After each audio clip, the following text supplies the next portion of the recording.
Welcome to Cannabis Capital, the podcast. Blunt truths about the cannabis economy with your hosts, Ross O'Brien and Maggie Kelly.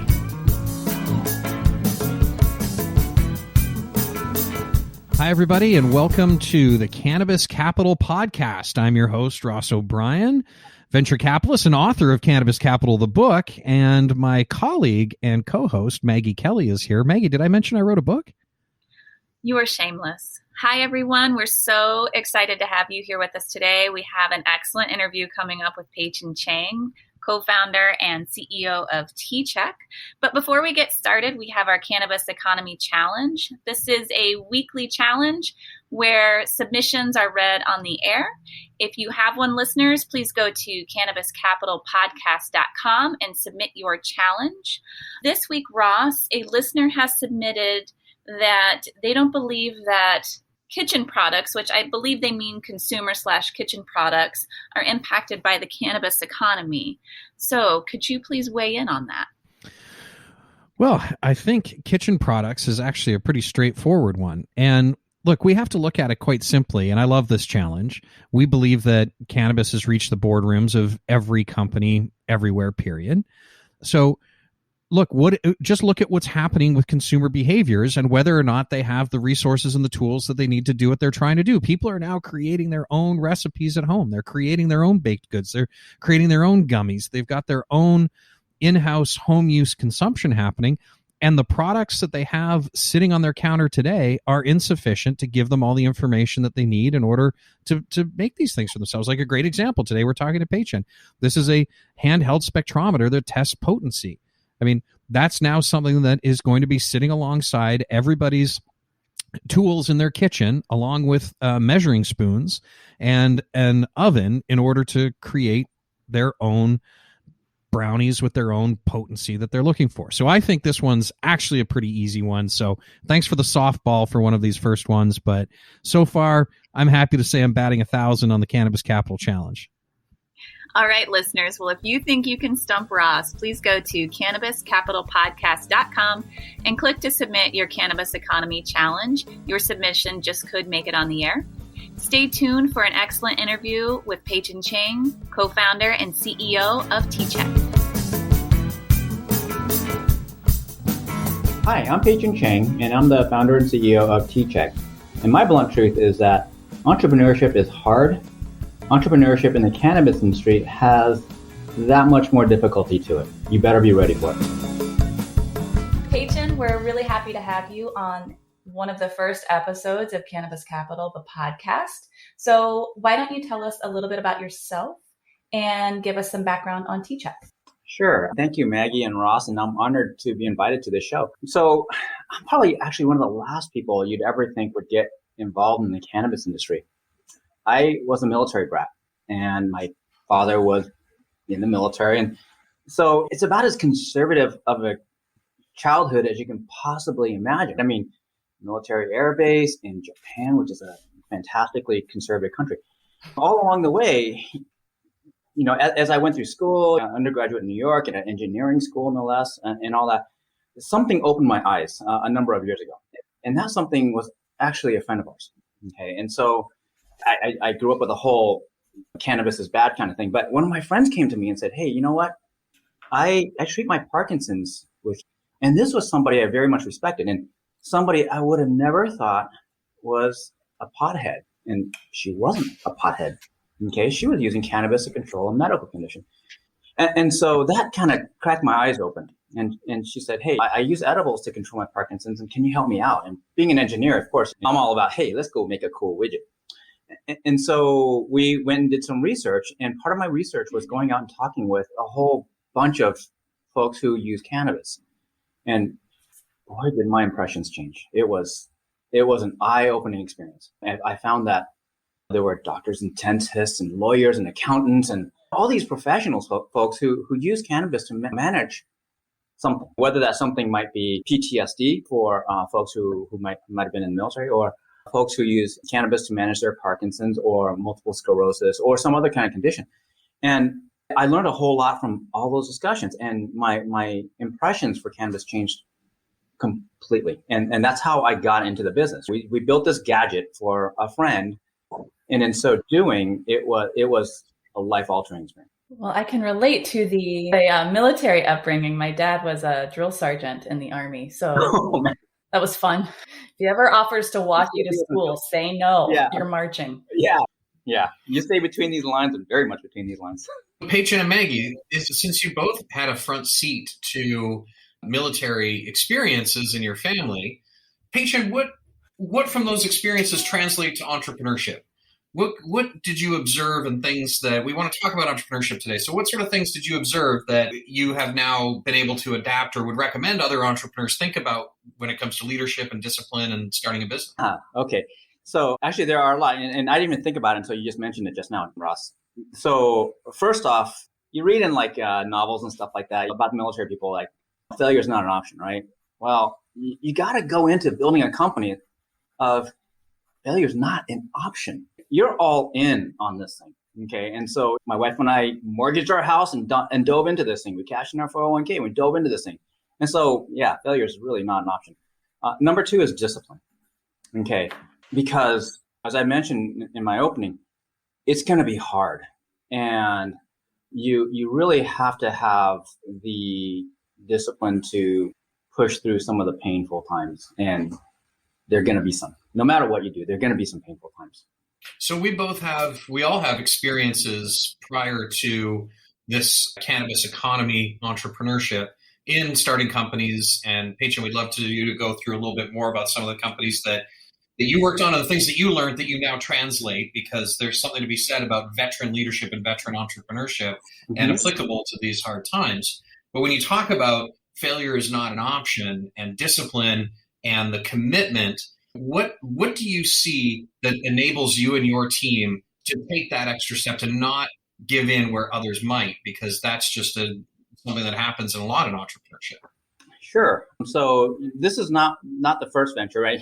So unfortunately, although I say failure is not an option, I have failed. Okay. Now, having said that, I've brought a lot of those learnings forward into this company. Okay. So one of my earlier failures was I was too protective of my intellectual property. So one of my guys and I invented something. It was neat. And we were almost afraid to tell people about it for fear of them stealing our ideas. And then somewhere along the way, I learned that the worst thing that happens is not somebody stealing an idea. The worst thing that happens is nobody wants your idea. Yeah. Right? There you go. That would really suck. You spend all this time and energy building something and everybody's like, who cares? So you don't have a market. Okay. If somebody steals your ideas, now you have a competitor. Now, actually, competitors are good. Okay. Because they validate your market. I can go out and spend a whole bunch of money advertising. But if somebody else is out there advertising, well, guess what? There's two of us beating this drum. And especially when it comes to technologies that folks have never seen before, the more folks out there saying that, hey, this technology is needed, the more valid it becomes. And then your problem isn't convincing that people that, hey, you need this thing. It's convincing that, hey, my thing is better than their widget, whatever it may be. And so the message difference is very different. And so actually, I don't view competition as a bad thing. I view competition as a good thing because it uplifts the entire market. I hope everybody is taking a lot of notes on this because, Maggie, we get a lot of opportunities to invest in a lot of presentations. Yes. And one of the number one things that I look for on the investment side of the equation, and Peichen, you're validating this, is anybody who says there's no competition is like that's a complete, it's amateurish. You're lying or you haven't done your research. Yeah. Or your focus is too narrow, right? Yeah, you may not have competition in this tiny little bit area. Okay, that means you're not thinking big enough. If you think big enough, you're going to have competition. That's just the way it is.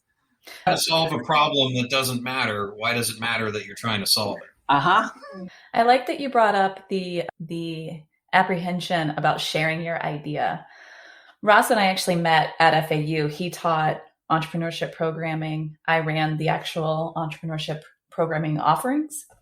And part of that included our Entrepreneur in Residence program. So aspiring entrepreneurs, students could come in, meet with someone who's been there, done that, built, in some cases, billion-dollar companies.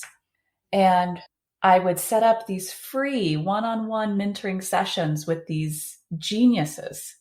And I'd have a student sit across from my desk and say, well, what if I don't have an NDA? I mean, I can't share my idea. I'm like, okay, let's back up a bit. You haven't built anything yet. And obviously you're identifying how hard entrepreneurship is. So if it's this hard for you, it's going to be just as hard for someone else. So like, it doesn't just turn around someone's created your idea overnight. That's just not how it works. But it's sweet. So all of you aspiring entrepreneurs out there listening, just understand within reason, it's okay to share your idea, especially if it's someone who is willing to genuinely mentor you. Free yourself. Yeah. And one of the things I've learned along the way is that there are a lot of people really, really willing to help. Yeah. And sometimes they want to help just because in a way it makes them feel better. Because they know how hard it is. They know how hard it is. Yeah. And it just feels good to help people. And a lot of these mentors are just very much that way. I've also met some of these mentors. I actually have some of these mentors. And in one case, this guy's a billionaire. And so what do I have to offer him? Even if I make him $10 million, it's a drop in the bucket. He doesn't care about $10 million. And so it's refreshing, actually, and amazing to meet some of these folks who just want to help. And isn't that a testament, though, to this whole topic, Peichen, about how difficult it is? And you said, I have nothing to offer them, but these people know how hard it is and how rare that kind of success is. And to be able in some small way to help other entrepreneurs realize their potential, there's no dollar value you can put on that. It's actually positively impacting the world. And Maggie, I'm glad you brought up the university experience because I actually wanted to ask you, Peichen, something about your choices that you made early on and engineering. So, look, we're talking about how hard entrepreneurship is. We're talking about ideation and IP and that having a nominal value versus execution. So there's a lot of research now coming out of the Kauffman Foundation. There's a great book called Burn the Business Plan. And it turns out that there is almost no correlation to any entrepreneurship programs in universities and entrepreneurial success, with one exception, a degree in engineering. So talk to us about why you chose engineering, how that sort of was a part of your life plan to go into entrepreneurship and that sort of inception. Okay, I hope this doesn't come across as a bit racist, but I'm a Chinese guy. So as a Chinese guy growing up in a Chinese household, I don't get a lot of choices as far as my career path goes. Okay, I get to choose whether I'm a doctor, a dentist, accountant, or an engineer.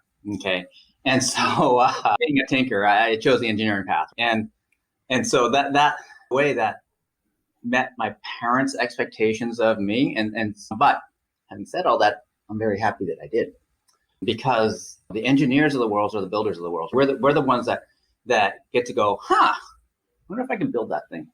And so, like you said, a lot of ideas out there, but oftentimes, at least for our technology product, it takes an engineer to say, I think I can build that thing, and that's where it gets started. And how many other sort of engineers do you see coming into the cannabis economy now? It's very different from when we started to where we are today. Okay, when we started 6 years ago or so, I was looking for a software engineer to join the team to help us develop our product. And I remember this so well because there was this software engineer that was a recent college grad, and we offered her the position, and she turned us down because she didn't want to be associated with the cannabis industry. She would rather be unemployed than be associated with the cannabis industry. And wow, that was about 5-6 years ago. Today, at least in engineering, it's much less true. So we do not have nearly as many difficulties finding talent as far as engineering goes, finding talent. And so I guess back to the cannabis dimension of entrepreneurship, it's sometimes a little bit harder. And so this was something that I didn't expect when starting the company. It was like, there are people who don't want to work for us, not because we're not building an innovative product or salary or anything like that. They don't want to work for us just because we're cannabis. And so that was a stigma that we had to overcome. So you're still seeing a lot of those stigmas in the space today. I mean, that's why we talk about, Maggie, the cannabis economy, right? Because when we look at, so we know your company very well. We're investors in your company, Peichen.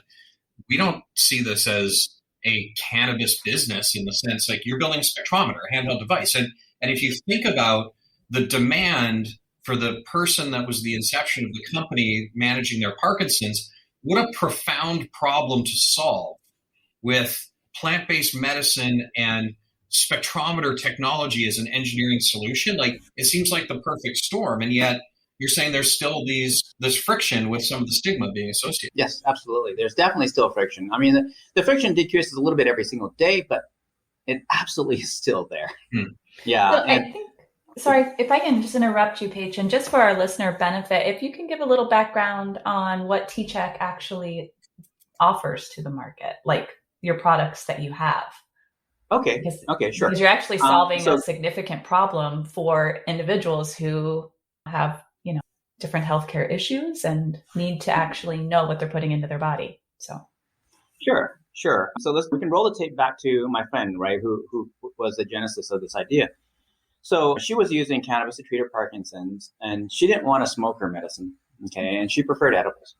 Now, the process for making edible is that you take the cannabis plant material, right, you decarb it, and then you soak it into oil. Well, the cannabinoids, the good stuff, in the cannabis plant is very soluble in oil. It's completely insoluble in water. And so once you soak the plant, it's like making a tea.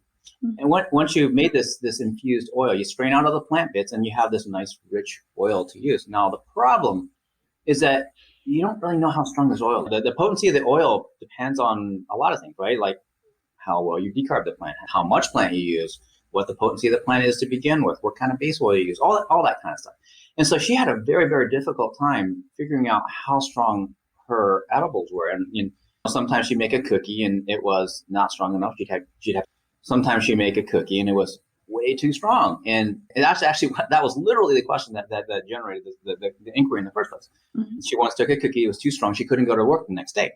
And so it was a random experiment. And so she ended up having to allocate 2 days every time she made a batch. She'd have to make it on a Friday to ensure that the potency was right. And she'd have to experiment on herself to get the potency right. Well, a lot of us don't have that luxury of burning a weekend just to test our medicine to make sure that we get the dose. And so that's how this thing all got started. So now the device, TCheck, measures the strength of that oil.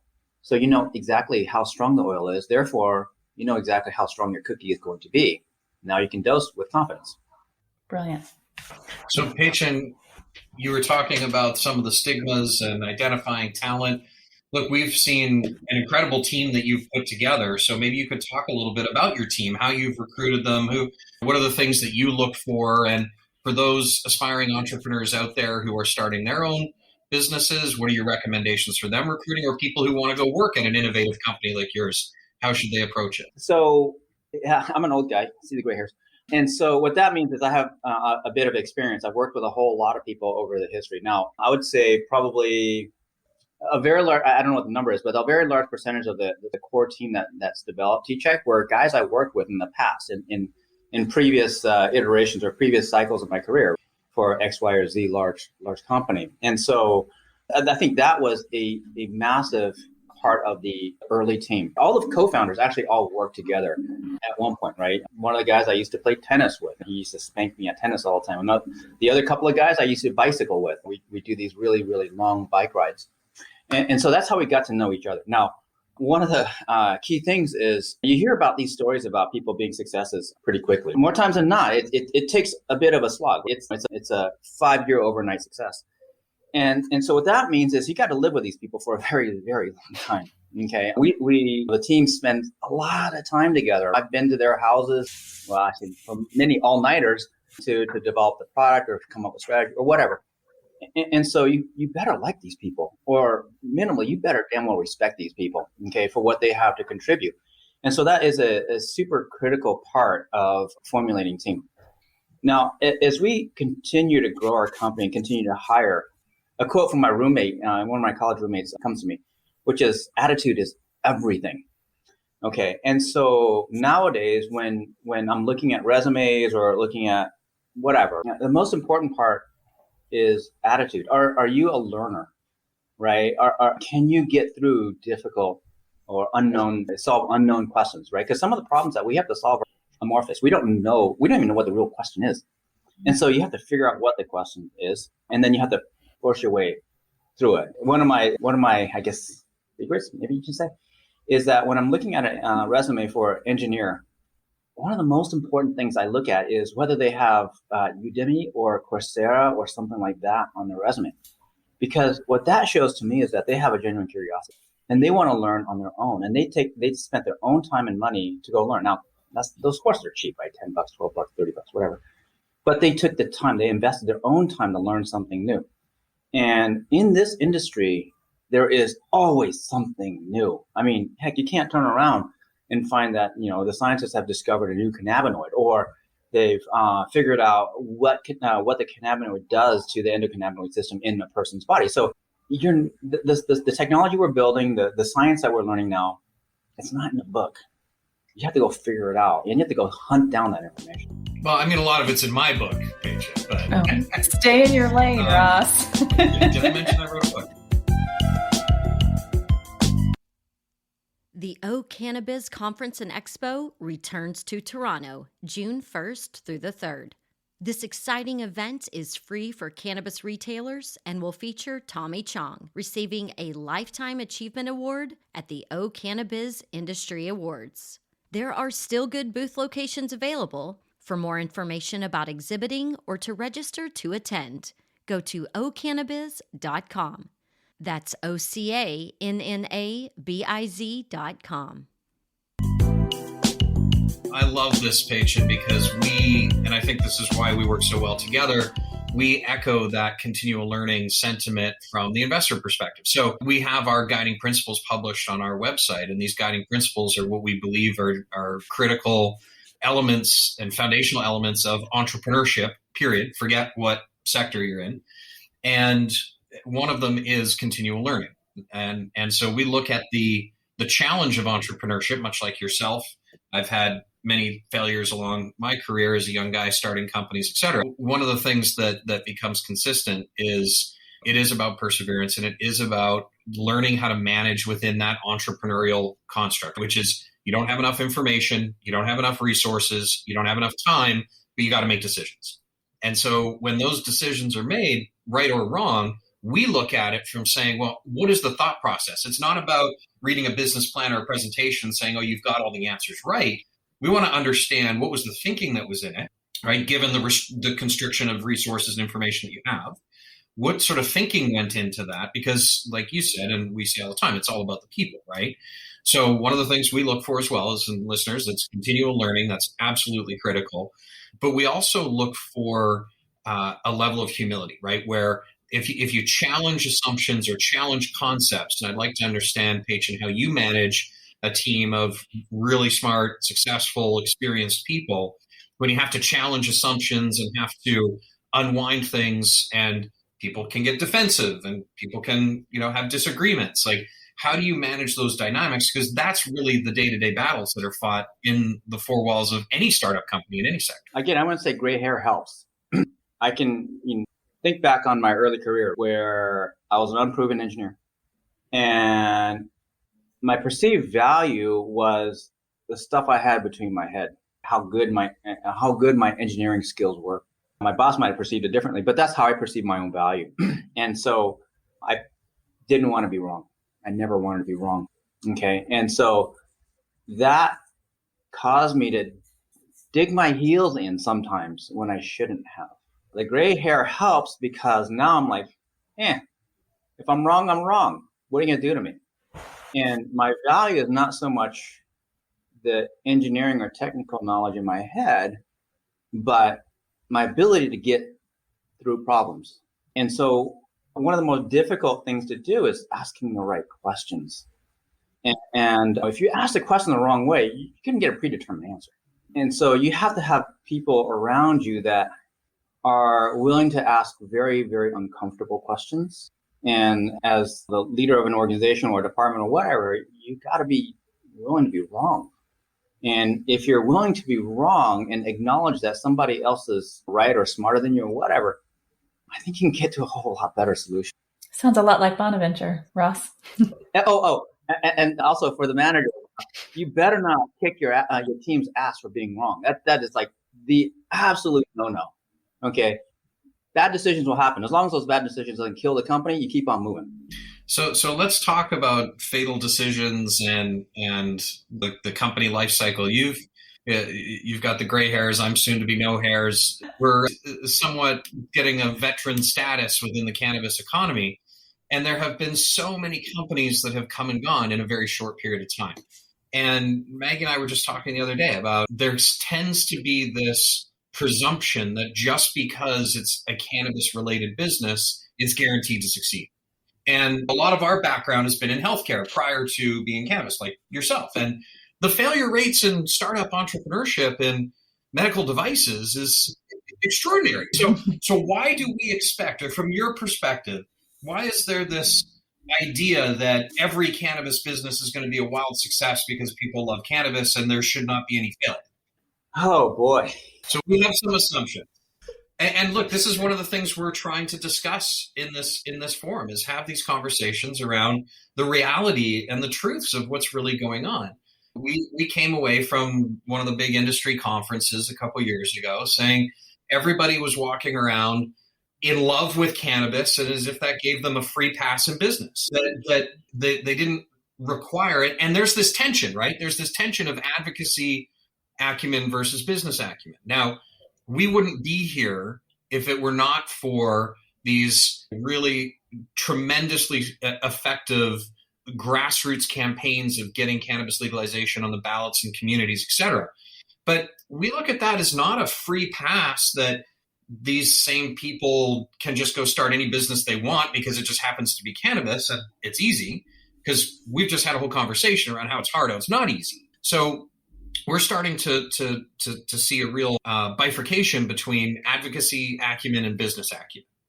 And how do you see that competition-wise? How do you see that in the people you recruit and the partners that you have? This is something that I think is really going to be painful as a transition for the cannabis economy, to accept that these legacy advocates who did a great job in that swim lane are going off and starting all these businesses. And we're starting to see now a lot of them are falling apart.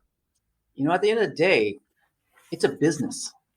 And you have to keep that in mind. Just because you love something or because this market space happens to be sexy at the time or there's a lot of excitement around it, at the end of the day, you're still running a business. You still have a profit and loss statement. If you're not making a profit, you're going to die.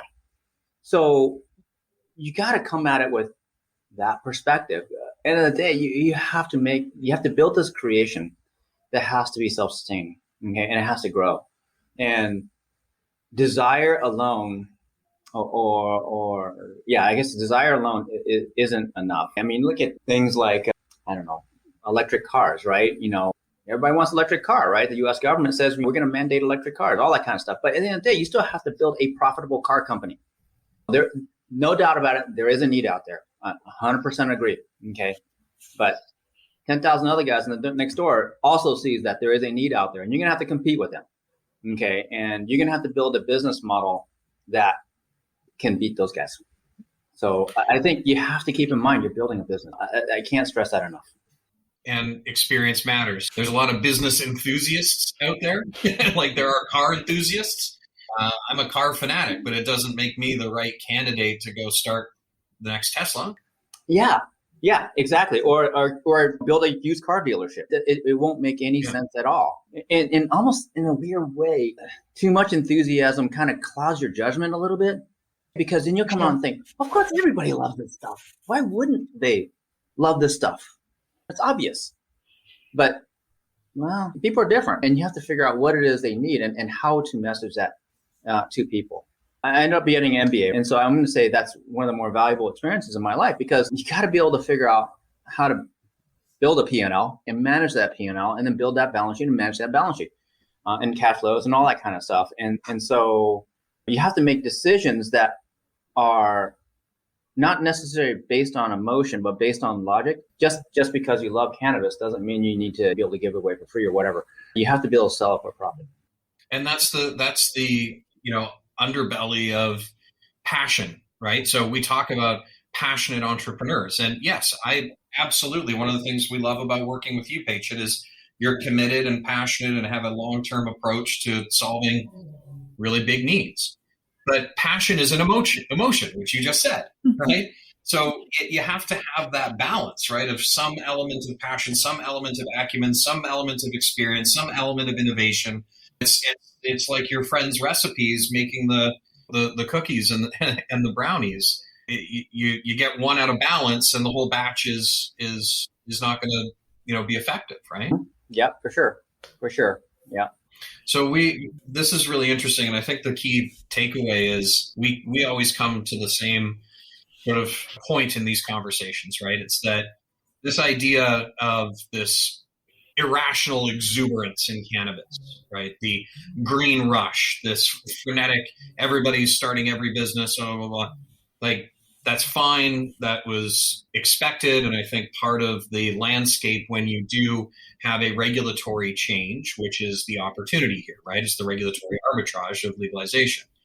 But when the dust settles, as it will in any segment, it's really the foundational entrepreneurial success stories that are going to survive. And entrepreneurship, like you said, the number one rule is don't die, right? Like, don't run out of money. That's all it comes down to, right? And I think we've struggled a lot with a lot of players in the space, really cutting through the top line assumptions and actually peeling back the proverbial onion and getting to like, well, what are the foundational merits of this? What are the constraints that we're operating with? Because we view constraints as a positive. Like, constraints will give you the parameters with which to operate in. A P&L is a constraint. A cash flow is a constraint. Your balance sheet and your indebtedness or your leverage and your assets and liabilities are constraints, and you've got to operate within those. And I think, Maggie, that's the big thing that we always talk about in our four walls. Like, it just gets down to fundamentals. And we're really hoping that these conversations can bring back to the fundamentals of business and the fundamentals of entrepreneurship, and then layer in the dynamic that is this tremendous opportunity in cannabis. And to your point, Exactly. Peichen, with much of the people rushing in, I think we look at it as it was inevitable, but we don't necessarily see it being the only rationale to be in the business is just because, like, here's what I'm trying to say. If an entrepreneur comes to us, like Maggie, we were just talking about this with one of the presentations, and they want to spend 5 slides talking about how big the global cannabis economics are going to be, we're having the wrong conversation. Exactly. Like, we are fully committed to investing in cannabis. We have a fund committed to that. We don't want to have a conversation around the billions and billions of dollars. We want to talk about execution. How are you going to get there? What is your plan? How are you going to put your team in place? It's just refreshing to be able to have some of those conversations and to see what you've done with your team and your company, Peichen, and being able to, really put the building blocks in place. It's a marathon, not a sprint. It's somewhat rare in this space, I would say. So that's a good segue, Ross. Peichen, if you wouldn't mind giving our entrepreneurs what's limiting you to one, but one piece of advice for entrepreneurs who are listening, and also a piece of advice for investors who are also listening, because we're talking a lot of what Ross is saying is coming from the perspective of he's sitting in the investor seat and he's sitting through the presentations and he's trying to get to the nuts and bolts about what a company or an opportunity is actually about. But there are also some investors who aren't quite as savvy as perhaps a company would like. So I think that for that community that might be listening, I think that there's probably a bit of advice that you could share that they could find helpful. But if you could kick off with what is a piece of advice you have for entrepreneurs listening? Okay, actually, before I answer that, can I add on to what Ross just said about constraints? Because Ross talked a lot about constraints for resources, whether it be dollars or whatever, or even people. What kind of access do you have to people, whether it be employees or mentors or whatever? But there's also more constraints that may not be as obvious. Okay, emotional constraint. How much emotional roller coaster can you endure through this whole process? Because there's some amazing highs, but there are also some amazing lows. What kind of constraints is your family going to be able to place on you? I am amazingly fortunate because my wife supported me through this whole thing. I mean, look from just a pure financial perspective. Look what we've done. We've cashed out our 401k. That's our retirement plan. Gone. Okay. We've mortgaged part of the house. Okay. We're putting our house on the line for this darn thing. And that's a bet that she has to make every bit as much as I do. The constraints placed on your children. Okay. I have 3 kids, and you're going to spend a lot of time on this thing. And we ended up pulling many, many all-nighters, which means I don't get to be there for my kids when they come home from school or whatever. And so those are some of the other constraints that you got to realize that may not be as tangible, but are very, very much real. And last but not least, your own health. This is not an easy path. And so your health might take a beating, right? You might not get to go work out as much as you do, or maybe you might have to work out more just to blow off some of that steam. And so be honest with yourself and figure out, okay, well, am I really in this thing? How much am I really willing to commit to this thing? And how much am I willing to commit my family to this thing? And there are going to be naysayers out there, whomever they might be. And are you willing to say, okay, well, thank you for your input, but I'm going to plow ahead anyway. And so those are some really important factors that you really got to think about, because there were times when there are people that came up to me and says, "You walked away from what salary to go do this? Are you out of your bloody mind?" And I'm thinking, yeah, because we're making the world a better place. We're helping people out, and at the end of the day, there is a pot of gold at the end of the rainbow as long as I'm willing to keep on digging to get to that pot of gold. I tell myself, I guess, 2 things, or maybe I should say one of my I don't know, people tells me this all the time. One of them is just tell yourself it's going to be okay. No matter how hard it is, it's going to be okay. And she tells me this all the time, and it does get you through, at least got me through some of the harder, more difficult times. And then the last one is don't ever give up. Just keep going. There's that cartoon going around where this guy's digging a tunnel, and he's like 2 inches away from that bowl of, or that pot of diamonds or whatever it was, that pot of gold. And he just gives up. You never know how close you are, but you got to take one more step. Yeah. So I guess my piece of advice to entrepreneurs is don't give up, right? It's going to hurt a hell of a lot, but don't give up. If you really believe, take one more step, just one more step, and see how far you get. Oh, Peichen, you got me a little verklempt on that. I think that's brilliant advice. So Peichen, thank you for sharing that. It's actually something we talk a lot about as well, how important it is.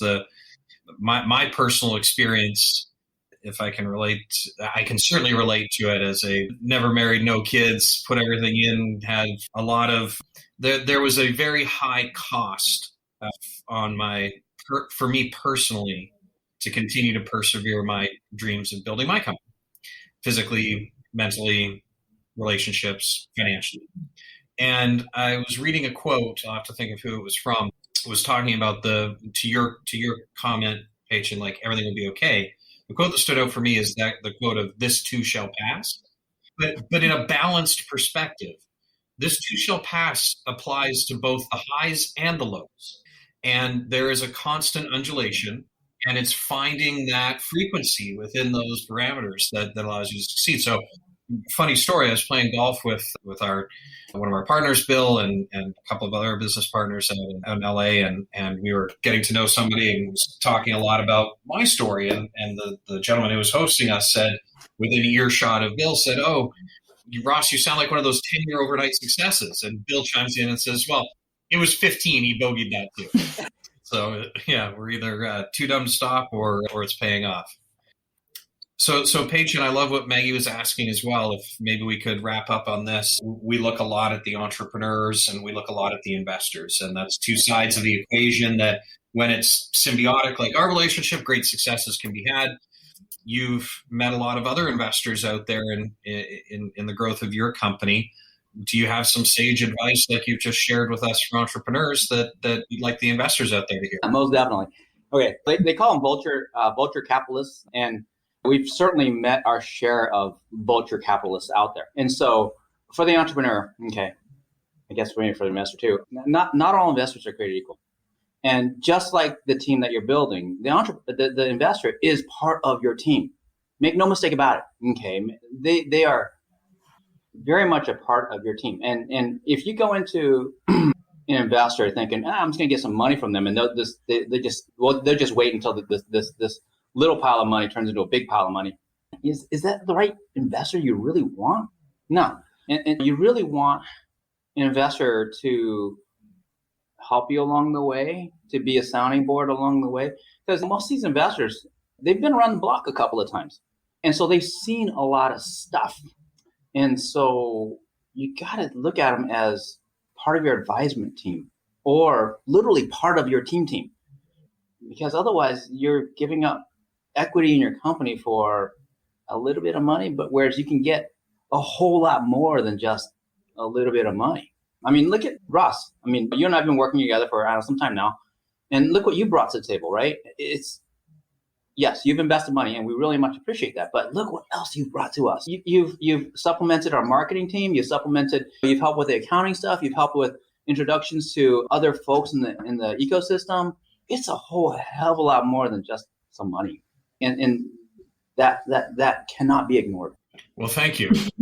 That's a great endorsement. We enjoy working with you as well, Peichen. And as the VC on the call, we hear that term Vulture capital. And I think in this sector, it applies more than anything to inexperienced investors. And from what we've seen, those investors that tend to be tagged as Vulture, or making commitments and not funding them, or trying for like really creative oddball structures and overreaching on valuation and things like that, those tend to fit those individuals and those firms that we've come across, are typically, this is their first rodeo, right? They're excited about cannabis. They want to put some money to work. They think being an investor is the way to do it. But we cut our teeth for, like I said, almost 15 years in healthcare and other sectors and entrepreneurship and investing and managing transactions. I mean, that muscle memory matters. And I think when you see that, because we look at the relationship the same way you described it, Peichen, it's a partnership and it's for the long term. So if we're not otherwise adding value beyond just the money we put in the companies, we're not doing our jobs. I'm so happy to hear you say that. We have turned away other firms, if you will, because we felt that wasn't a good fit. Their goals were not in alignment with ours. And so it was painful to do that, right? When somebody sticks a big check in front of your face and says, here, it's hard, especially when you only have, I think it was only a few $100 in the bank account at the time. and it's really, really hard. But for the best thing, as a CEO, you have to do what's best for the company. And while it may have helped us through a very short, difficult time, it wasn't best for the company long term. And so we said, I'm sorry, this is not going to work for us. We have to restructure it differently. I love to hear you talk about that, Peichen. We've done the same thing when we talk a lot about having to make what it means to make a payroll on a Friday and what it means to have to run companies. And personally, I've gone down that path as well and never once regretted. And yes, the money seems exciting and a solve for the problems, but there's usually some other issues that need to be addressed. And if you take the money off the table and you're very sanguine about it and look at what's happening, you have to have that kind of discipline and conviction. I think that's really great advice for the aspiring entrepreneurs out there that are listening to this. It's experience matters, I think, is the key takeaway of this conversation. And experience matters with your investors as much as your team and your entrepreneurs. Peichen, thank you. What a great conversation. And I would say, just for everyone that's listening out there, the thing that's really tremendous about this is that it's really authentic. We're having conversations that we've had outside of this format of a podcast. It's really how we think about working together. And I hope that those of you out there that are getting some insights from Peichen in this conversation can get some benefit from that.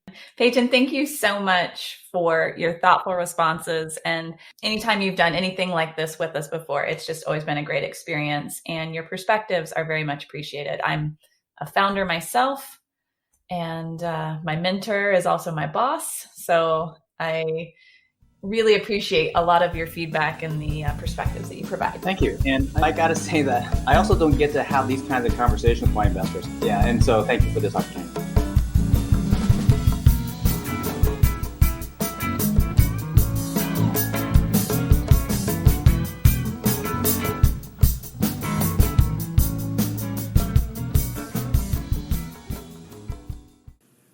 I'm Josh Kincaid, capital markets analyst and host of your cannabis business podcast, The Talking Hedge, and newest member on PodConX. So come on over and check out The Talking Hedge. We talk about business news, interviews, investments, events, all that stuff. So come nerd out with me over at The Talking Hedge. You can find me at thetalkinghedgepodcast.com or on all your favorite podcast platforms. Don't forget to like, share, and subscribe, or don't. And I'm out.